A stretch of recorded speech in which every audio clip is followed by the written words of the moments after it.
Hey guys, this is Northville Tech. In this video, we are going to learn how to download and install the Instacart Shopper app.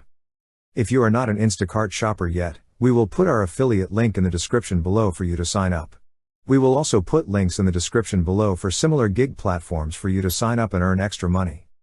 Once you have opened the App Store, search for Instacart Shopper. So this is what the Instacart Shopper app looks like. To download, tap on Get. Once the download is finished, tap on Open. Now, select either to log in or sign up. Since we already have an account, we chose Login. If you don't have an account yet, tap on Sign Up. You could check our Instacart Shopper playlist for the tutorial on how to sign up on Instacart Shopper. To log in, you could select either to receive a code on your phone number, or log in with your password. If you wish to receive a code, enter your phone number on the field provided. Then tap on Send Code.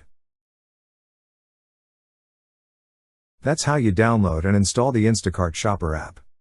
Thank you so much guys for watching, and if you have not yet subscribed to our YouTube channel, please subscribe to our YouTube channel as we create tech videos related to financial apps almost every day. Also, check out our website northvilletech.com for great tech articles, and our recommended resources in the description below for various sign-up bonuses.